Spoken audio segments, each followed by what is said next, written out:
Welcome student, chapter number 12 electricity. और electricity chapter के अंदर हम यहाँ पर कुछ और एग्जांपल यहाँ पर सॉल्व करेंगे। चैप्टर 12 इलेक्ट्रिसिटी, यहाँ पर क्वेश्चन हमें दिया गया है when 12 volt battery is connected across an unknown resistor.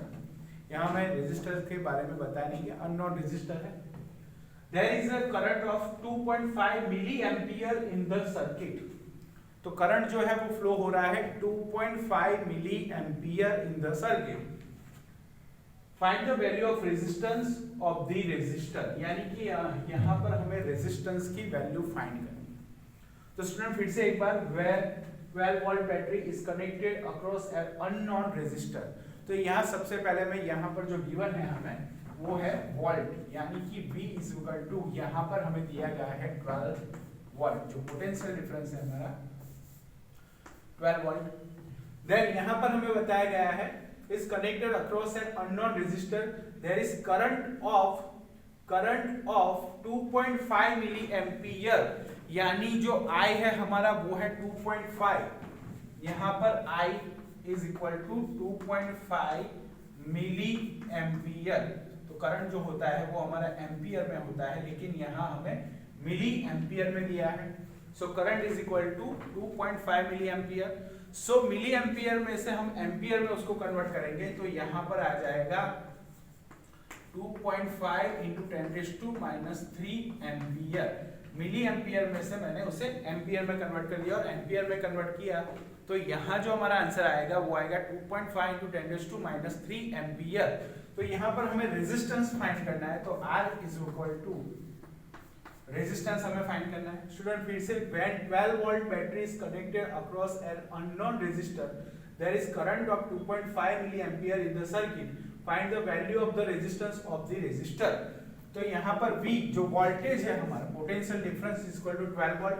Ampere यानी करंट है हमारा 2.5 milli ampere is equal to, उसको हमने यहाँ पर एम्पियर में कन्वर्ट कर दिया, तो 2.5 इंटू 10⁻³ एम्पियर। R हमारा यहाँ हमें फाइंड करना है, तो R फाइंड करने के लिए हमारे पास ओम्स लॉ हमने पढ़ा। ओम्स लॉ का फॉर्मूला यहाँ पर हम यूज करेंगे, ओम्स लॉ। तो ओम्स लॉ के अंदर आपको स्टूडेंट पता है, ओम्स लॉ के अंदर आपने यहाँ पर लिखा था V is equal to IR, V is equal to I into R, यानी कि यहाँ जो V है हमारा वो है पोटेंशियल डिफरेंस, करंट, और R जो है हमारा वो है रेजिस्टेंस, उसे ही हम बोलते हैं रेजिस्टेंस। तो I इज इक्वल टू, यहाँ पर हमें R फाइंड करना है, तो मैं लिखूंगा I is equal to V upon R is equal to V upon I। तो स्टूडेंट यहाँ पर आप देख सकते हो V is equal to I into R, R को मैंने यहाँ पर सब्जेक्ट बना लिया है, तो यहाँ पर हमें मिल जाएगा V अपॉन I। तो यहाँ पर जो वोल्टेज है, वोल्टेज हमें दिया गया है 12 वोल्ट डिवाइडेड बाय, यहाँ पर हमें एम्पियर में कन्वर्ट किया, इसलिए यहाँ पर आ जाएगा 2.5 इंटू 10⁻³ तो यहाँ पर स्टूडेंट आप देख सकते हो कि जो आंसर है हमारा वो आएगा 4.8 इंटू 10⁻³ ओम। यहाँ पर आ जाएगा 4.8 इंटू 10⁻³ ओम। अगर यहाँ पर जो पावर है उसको मैं हटा दूंगा तो यहाँ पर हो जाएगा 4.8 किलो ओम। तो यहाँ मैंने ओम में से किलो ओम में कन्वर्ट कर दिया, तो फाइनल आंसर हुआ हमारा 4.8। तो यहाँ पर student, when 12 volt battery is connected across an unknown resistor, there is a current of 2.5 milli ampere in the circuit, find the value of the resistance of the resistor. तो यहाँ पर हमें value find करने के लिए सबसे पहले हमें वोल्टेज दे दिए गए हैं 12 वोल्ट। देन यहाँ पर करंट, जो करंट है हमारा वो है I is equal to 2.5 milli ampere is equal to 2.5 into 10⁻³ ampere. तो मिली एम्पियर में से यहाँ पर मैंने एम्पियर में कन्वर्ट कर दिया। देन यहाँ पर आप देख सकते हो R हमें फाइंड करना है, तो R फाइंड करने के लिए हमारे पास ओम्स लॉ जो है वो है यहाँ पर V is equal to I into R। तो यहाँ पर अगर हमें R फाइंड करना है तो R is equal to V upon I। V का वैल्यू 12 और जो एम्पियर है, करंट है हमारा, उसका वैल्यू है 2.5 into 10⁻³ is equal to 4.8 into 10⁻³ यहाँ से 10⁻³ को मैं हटा दूंगा, आंसर हमारा आ जाएगा किलो ओम के अंदर, तो 4.8 किलो ओम। तो स्टूडेंट ये एग्जांपल अच्छा है, आप इसे सॉल्व कर दीजिए और सॉल्व करने के बाद इसे अपनी नोटबुक में कंप्लीट कर लीजिए। ओके बहुत ही अच्छा एग्जांपल है। इस तरह के एग्जांपल बार बार हम देखेंगे। अब हम पैरेलल और कॉम्बिनेशन सीरीज, जो पैरेलल सीरीज थी वो हमने देखी, कॉम्बिनेशन के बारे में पढ़ा, तो अब इसके बाद हम आगे उसी के एग्जांपल सॉल्व करेंगे। ओके स्टूडेंट, ये एग्जांपल आप यहाँ पर सॉल्व कर लीजिए। ओके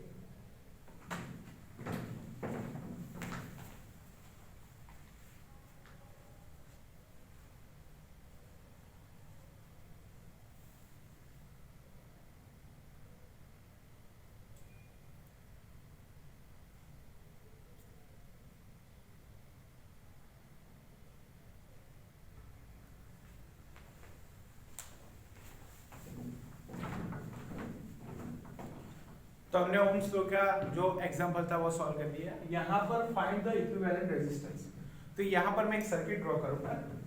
तो यहाँ पर एक सर्किट मैं ड्रॉ कर रहा हूँ जिसके अंदर यहाँ पर इस तरह से मैं यहाँ पर सर्किट ड्रॉ कर रहा हूँ।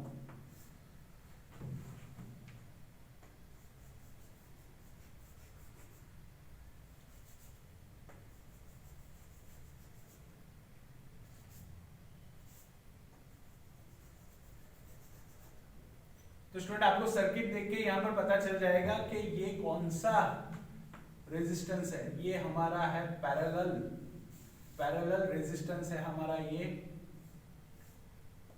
और पैरेलल रेजिस्टेंस के अंदर यहाँ पर मैंने उसे बैटरी से ज्वाइन कर दिया।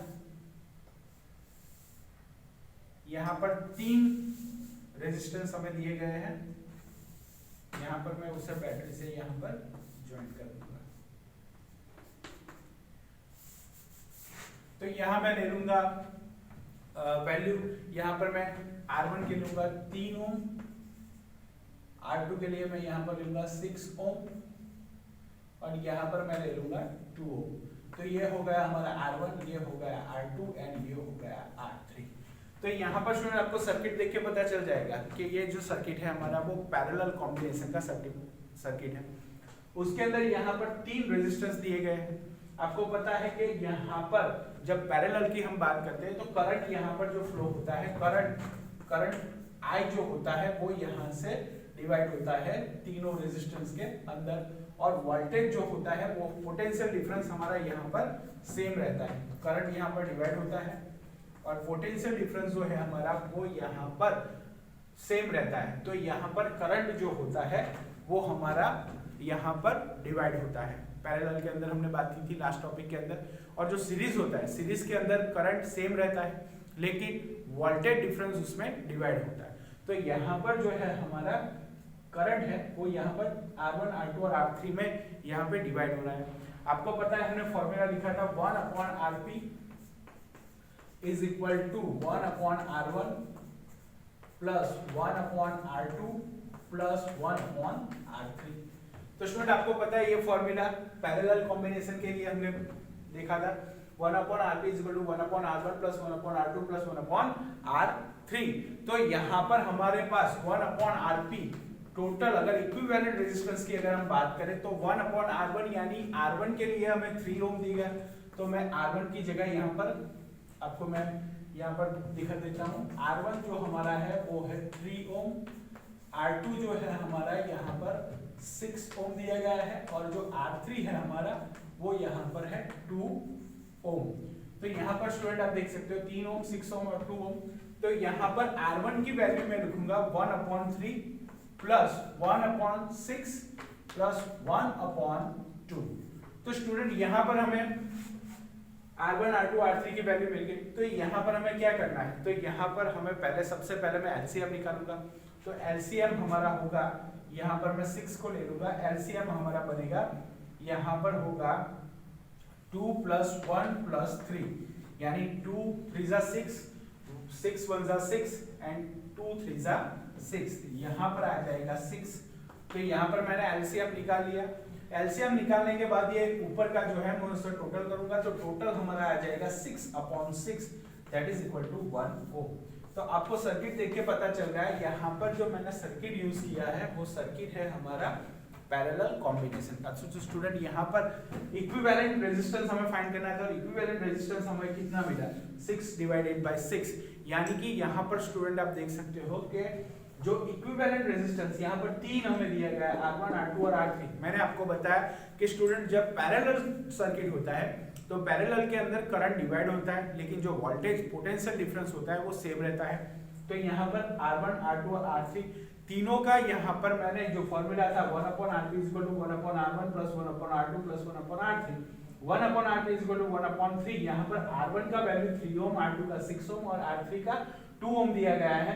तो यहाँ पर 13 + 1/6 + 1/2 = एलसीएम हमने निकाला, और एलसीएम का जो वैल्यू हमें मिल रहा है वो यहाँ पर मिलेगा 2 + 1 + 3 / 6, 6/6 = 1 ओम। तो स्टूडेंट एलसीएम निकालोगे आपका काम इजी हो जाएगा। यहाँ पर एलसीएम निकाला 2 + 1 + 3 यानी 2 3 = 6, यहाँ पर 6 1 = 6 और 2 3 = 3 2 = 6। तो यहाँ 2 + 1 + 3 / 6, 6 / 6 = 1 ओम। तो यहाँ पर जो हमारा वैल्यू हमें मिला है वो वैल्यू मिला है 1 ओम, यानी जो रेजिस्टेंस हमें फाइंड करना था वो रेजिस्टेंस यहाँ पर हमें मिल गया। तो स्टूडेंट यहाँ पर इस तरह के ज्यादा एग्जांपल हम देखेंगे, और ज्यादातर एग्जांपल करने से यहाँ पर जो आपके डाउट है वो भी यहाँ पर क्लियर होंगे। बहुत अच्छे एग्जांपल है, इसे अच्छी तरह से एक बार समझ लीजिए और बाद में आपकी नोटबुक में इसे कंप्लीट कर दीजिए। ओके बच्चे, गुड बाय, गुड लक।